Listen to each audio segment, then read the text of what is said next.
जी हाँ साथियों, स्वागत अभिनंदन करता हूँ आज के इस वीडियो के अंदर। और एलडीसी एग्ज़ाम 2018 का जो प्रश्न पत्र है, जो एग्ज़ाम हुआ था दोस्तों 2018 के अंदर 4 शिफ्टों के अंदर आपका एग्ज़ाम होता है।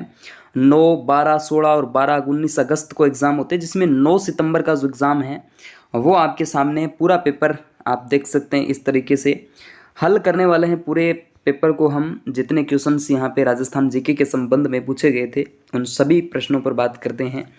तो ज़्यादा वक्त को बर्बाद नहीं करेंगे। और जो साथी हमारे इस यूट्यूब चैनल पे पहली बार आए हैं तो चैनल को सब्सक्राइब कर लीजिएगा। और जो साथी फेसबुक पेज पर देख रहे हैं तो फेसबुक पेज को भी फॉलो कर लीजिएगा। बाकी टेलीग्राम चैनल से जुड़ें। और जिन साथियों ने अभी तक व्हाट्सएप पे मैसेज नहीं किया है मुझे, तो इस नंबर पे आप अपना नाम और सिटी मुझे सेंड कर दीजिएगा। राजस्थान के बहुत से विद्यार्थी मुझसे जुड़े हुए हैं, आप भी जुड़ सकते हैं, ठीक है। तो पहला प्रश्न आपकी स्क्रीन पे कुछ इस तरीके से रहने वाला है। 9 सितंबर 2018 का एग्जाम आपके सामने। पहला प्रश्न देखिए, केंद्रीय शुष्क क्षेत्र में शुष्क क्षेत्र अनुसंधान संस्थान का जो गठन है, यानी सेंट्रल एरिड जोन रिसर्च, यानी यह आपके काजरी के बारे में पूछ रहा है। काजरी की जो स्थापना है दोस्तों वो कब की जाती है? सन 1959 के अंदर की जाती है। तो सी इज द करेक्ट आंसर आपका रहेगा। अगला प्रश्न, निम्न में से कौन सी संस्था हस्तशिल्पियों से सीधे उनके द्वारा उत्पादित हस्तशिल्प वस्तुओं को खरीदती है? कौन सी है? राजसिको इज द करेक्ट आंसर। सी राजसिको रहेगा, बिल्कुल करेक्ट। उसके बाद इंदिरा गांधी नहर परियोजना यानी आईजीएनपी का विचार किसके दिमाग की उपज है? तो दोस्तों यहां जो करेक्ट आंसर आपका रहेगा D, Kanwar Sen is the correct answer हो जाएगा। ऐसे प्रश्न पूछे जाएंगे तो हो सकता है दोस्तों आगामी आपके जो एग्जाम हैं 2024 के अंदर जो संपन्न होने वाला है, उस तरीके से भी यहाँ पे प्रश्न जो है पूछे जाने की संभावना रहेगी। अब नंबर चौथा क्वेश्चन देखिएगा कि राजस्थान के कितने जिलों में थार रेगिस्तान जो है वो फैला हुआ है? थार का रेगिस्तान, अब आपको पता है दोस्तों अनूपगढ़ जिला है, सांचौर इधर हमारा जिला है, फलोदी जिला है। तो इन जिलों के अंदर भी आपका मरुस्थल जो है प्रदेश रहेगा। तो इसमें एग्जैक्ट हम तो नहीं कह सकते क्योंकि ये कृषि विभाग के द्वारा ही जिले घोषित किए जाएंगे, लेकिन इसमें जो करेक्ट आंसर है वो 12 हो जाता है। चलिए अगला प्रश्न, राजस्थान राज्य खनिज विकास निगम लिमिटेड का विलय राजस्थान राज्य खान एवं खनिज लिमिटेड में कब किया गया था? यह भी अच्छा प्रश्न दोस्तों। तो यहाँ आपका जो करेक्ट आंसर रहेगा 26 जनवरी 1995 में करेक्ट आंसर हो जाता है। अगला प्रश्न देखिएगा, राजस्थान में चल रहे सर्व शिक्षा अभियान के अंतर्गत सक्षम योजना क्या है? तो जो सक्षम योजना है यह बालिकाओं को आत्मरक्षा के लिए प्रशिक्षण देती है। बालिकाओं को आत्मरक्षा के लिए प्रशिक्षण प्रदान करने वाली आ जाती है। कौन सी? सक्षम योजना। उसके बाद राजस्थान रिफाइनरी में राजस्थान सरकार और हिंदुस्तान पेट्रोलियम निगम लिमिटेड की हिस्सेदारी कितनी प्रतिशत है? तो यहाँ हिस्सेदारी जो है आपके 26:74% रहेगी। करेक्ट आंसर बी हो जाता है। उसके बाद निम्न में से राजस्थान के किस जिला औद्योगिक केंद्र में 31 मार्च 2017 को एक भी बड़े पैमाने पर उद्योग कार्यशील नहीं था? तो ऐसा जो आपका था, ये सभी इसमें आप देख सकते हैं प्रतापगढ़, जालोर, दौसा ऐसे जिले आ जाते हैं। पुराना प्रश्न है, कोई दिक्कत नहीं है।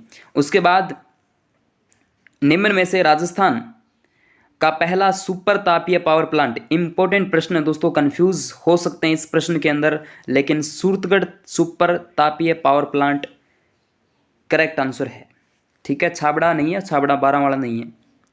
उसके बाद बात करते हैं राजस्थान का देश में फेल्सपार के अंदर प्रतिशत आपसे पूछ लिया जाए तो फेल्सपार जो है इसके अंदर थोड़ा सा डाउट वाला प्रश्न है ये, इसमें आप स्टार लगा लेंगे। उसके बाद निम्न में से राजस्थान की कौन सी विद्युत परियोजना राज्य के स्वयं की पूर्ण स्वामित्व वाली परियोजना है? तो 11 नंबर का यहाँ से करेक्ट आंसर सी रहेगा। माही परियोजना, माही जो परियोजना है माही बांध पर जो बनी हुई है, माही नदी पर है, ठीक है। उसके बाद बात करते हैं मुगल बादशाह शाहजहां और औरंगजेब के शासनकाल में निरंतर मुगल दरबार में कार्य करने वाले जयपुर के शासन का नाम बताइए। तो यहाँ मिर्जा राजा जयसिंह का नाम लिया जाएगा। अगला प्रश्न, कोटा राज्य का संस्थापक शासक कौन था? कोटा राज्य की जब भी हम बात करते हैं दोस्तों तो यहाँ Madho Singh is the correct answer हो जाएगा। अगला प्रश्न, किस हिंदू महीने यानी विक्रम संवत में तेजा दशमी मनाई जाती है? तेजा दशमी मनाई जाती है दोस्तों, सी इज द करेक्ट आंसर, यानी तेजा दशमी भाद्रपद शुक्ल दशमी को आती है तेजा दशमी। इसी दिन ही हम कह सकते हैं भाद्रपद शुक्ल दशमी को ही खेजड़ली मेला जो है वो भरता है, खेजड़ली ग्राम फलोदी के अंदर,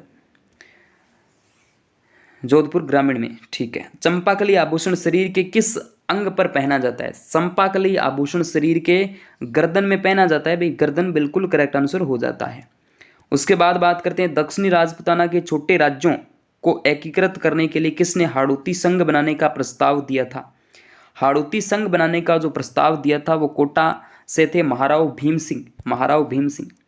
उसके बाद बात करते हैं जयपुर का कौन सा शासक कविताओं में अपना उपनाम ब्रिज निधि लिखा करते थे?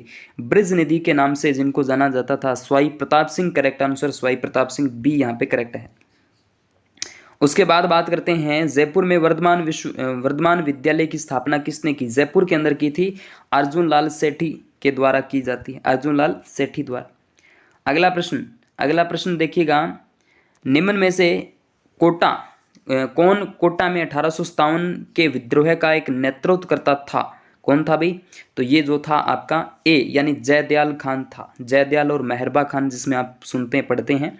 उसके बाद कौन सा प्रसिद्ध राजस्थानी गीत एक युवती के सौंदर्य का वर्णन करता है? एक युवती के सौंदर्य का वर्णन मुमल में किया जाता है, मुमल। उसके बाद त्रिपुरा सुंदरी देवी का मंदिर जो है वो राजस्थान के तलवाड़ा में है, तलवाड़ा बांसवाड़ा में पड़ता है, याद रखिएगा बांसवाड़ा में। 18 प्रतिमा है, 18 भुजाओं वाली है, काले पत्थर पर निर्मित है। उसके बाद आपके सामने है निम्न में से वन्य जीव अभ्यारण्यों को उनकी सही अवस्थिति से मिलान करना है। तो सही स्थिति आपको जान लेनी चाहिए यहाँ पे। तो इसमें आप देख सकते हैं रामगढ़ जो है वो आपके, चलो रामगढ़ एक बार नहीं पता, तालछापर अभ्यारण्य आप अच्छे जानते हैं चूरू के अंदर, यानी चौथे का बी होना चाहिए। चौथे का बी आपके ए में नहीं है, बी में नहीं है और सी और डी में तो है, लेकिन सरिश का आप अच्छे से जानते हैं कि अलवर में आता है, तो 5 का डी होना चाहिए। तो 5 का डी इसमें आ रहा है, तो सी यहाँ पे करेक्ट हो सकता है। इसके बाद आप मिलान करिएगा, वन विहार ये आपके धौलपुर में है, जवाहर सागर ये आपके जवाहर सागर ए का सी हो जाता है, तो रामगढ़ बूंदी में, जवाहर सागर आपके कोटा में आ जाता है। तो इस तरीके से मिलान करिएगा तो सी इज द करेक्ट आंसर हो जाएगा। अगला प्रश्न देखिएगा क्या कहता है।